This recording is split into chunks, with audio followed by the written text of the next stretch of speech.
Have you been wondering whether to buy a Fitbit? Have you been wondering whether to buy a Fitbit Charge 4? My name is Dr. M.A.N. Moyes. I'm a family medicine physician and a GP in the United Kingdom.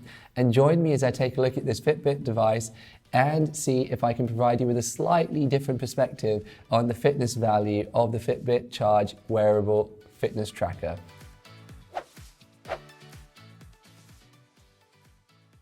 If you're completely unfamiliar with Fitbit devices, they are essentially fitness tracking devices that are worn just like a watch on your wrist, like this. Now, they can actually measure how many steps you've walked, how much exercise you've done, how many calories you've burned, how much sleep you've had, and the quality of the sleep. It can even wake you up at the right time of your sleep cycle so that you don't wake up too groggy when your alarm is set. Now, when you combine it with the power of the app, a whole new world is open to you in terms of data collection and in terms of data interpretation. So for example, you can log the food that you're eating in a pretty user-friendly manner on the app itself. It's quick and easy. You can also log the amount of water you're drinking. You can put a note of your current weight and your previous weights.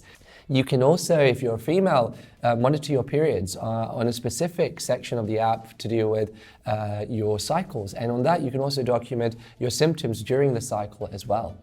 Now, the app opens you up to also seeing various fitness regimens and courses that you can sign up to.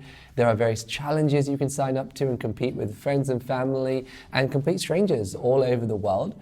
And there's a wonderful community on the app itself that allows you to actually engage through posting your various achievements. At this point, you're probably feeling a little bit bewildered. Your head might be spinning from the sheer amount that this Fitbit can do. And I don't blame you. I think this is called Fitbit frenzy. And to be honest, it's probably one of its strengths and one of the weaknesses of the actual wearable device itself. But with that being said, why don't we launch straight into the review? And as part of the review, we're going to look at three key areas: the comfort, the healthiness, and what I like to call the ouch factor. So let's go straight into the comfort of the Fitbit Charge 4 device. I found the screen size to be very small and quite unresponsive, and too many times I was just frustratingly trying to get it to work to swipe across, and that was tiresome, frankly. Now, if you can remember back to when there were Tamagotchi watches, or those little egg-like things that had a cute fuzzy thing that would bounce around the screen, and it had those sort of pixelated black and white look, well, the Fitbit device isn't too far off from that kind of presentation, except there's nothing fuzzy and there's nothing cute on the actual screen itself. You will not want to use this screen. In fact, if the app wasn't so good, we'd stop the review right here and I'd say, forget about the Fitbit device. But the good news is the app is glorious. It is phenomenal what Fitbit have achieved on the app, and we'll dive into that further in just a bit. So the app is like your very own Mary Poppins in your pocket. It will teach you, it will learn from you, and it will guide you and tell you off when it doesn't think you're doing enough exercise or you haven't moved around enough, in any given hour or day. To set the actual watch up, very little technological prowess is needed, and the app does a wonderful job of just getting you started without too much of looking through instructions or YouTube videos to figure out how to work it. Now, once you're in the app, this is a point where I want you to take a deep breath, because you're about to dive into a very, very complicated world on the app itself. But it is entirely navigable. You just need to be able to dedicate a little bit of time to it, something perhaps in the order of 1 hour, depending on how technically efficient you are. So our overall score in this category, 3.5 out of 5. Now, if you're getting value out of this video, I would love for you to hit the like button and hit the subscribe button and be part of our new community in digital health technology. Do you remember that phrase, a journey of 100,000 steps begins with 1 step and ends with 54,454 steps? Do you remember that one? Wait, what? That's the famous proverb. Okay, right. So basically, as part of this review, I decided to test it out in the wild by taking on a challenge known as the 100,000 Steps Challenge.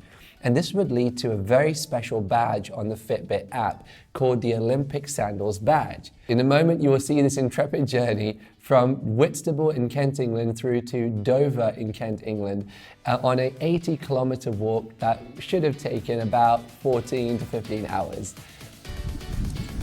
Hey guys, so got to Whitstable and about to start the journey.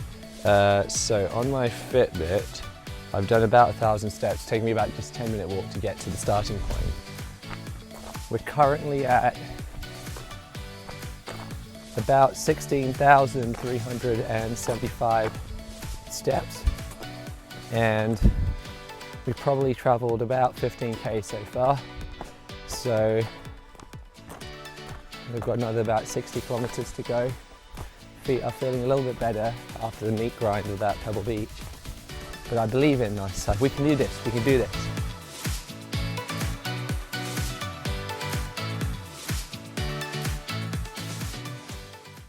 Right, now let's look at the healthiness section of our review.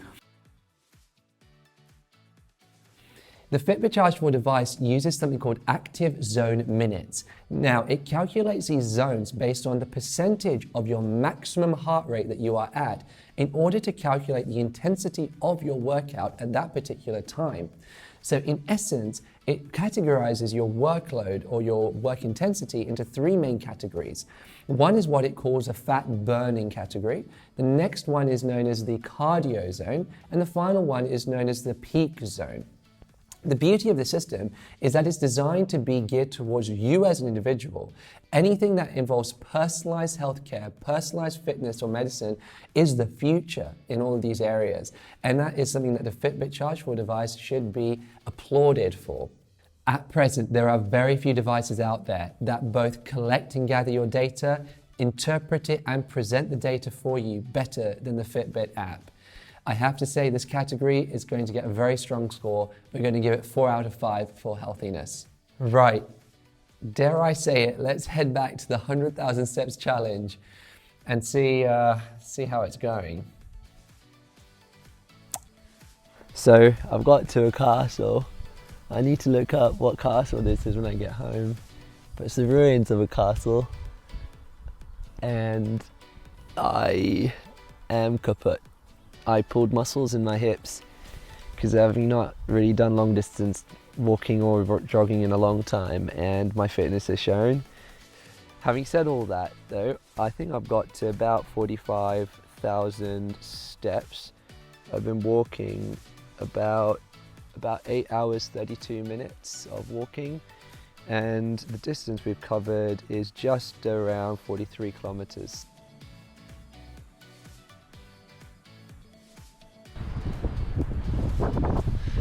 Surprise guys, made it to Dover, drove to Dover, cheated a lot. So as you can see behind me, you can see the White Cliffs, the famous White Cliffs.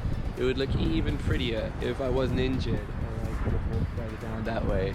But there's a mini glance at the White Cliffs closer, and in the distance, you may be able to see just behind me is the Dover Castle.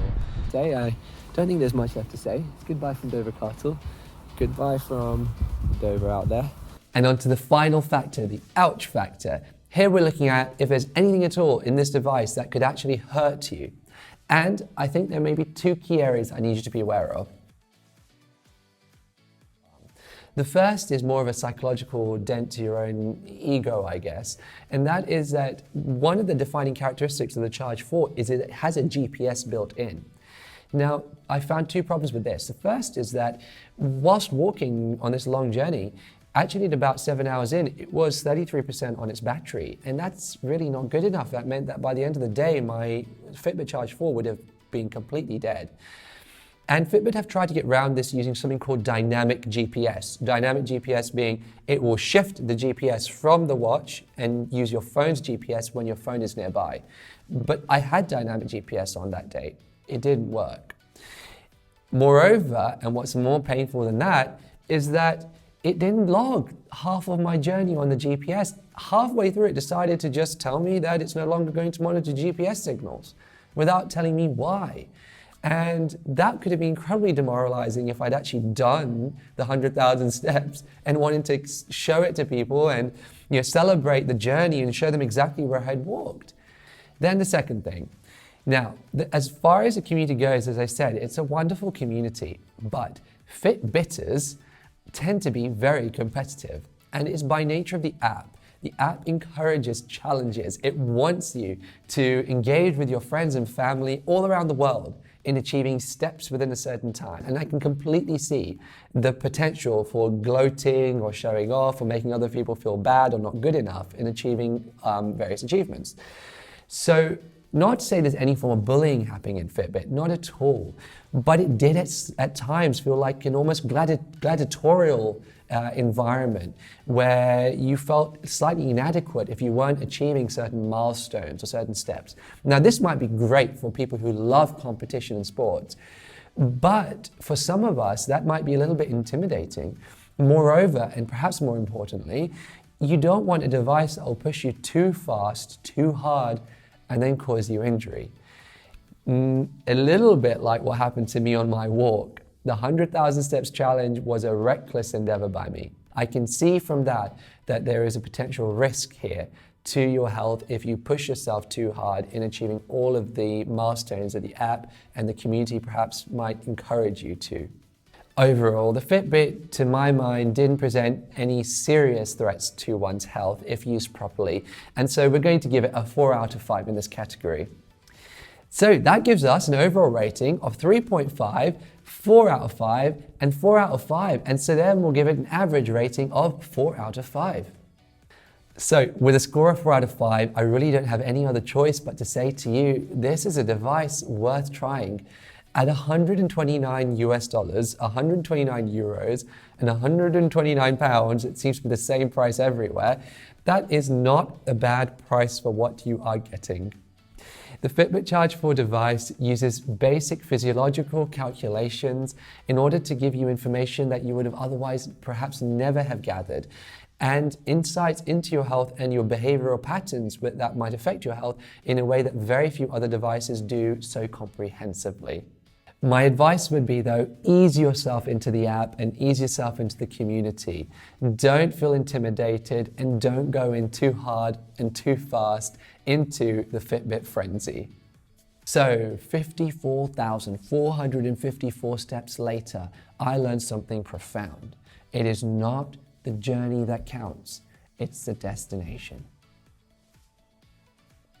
What? Isn't that the right line, right proverb? Okay.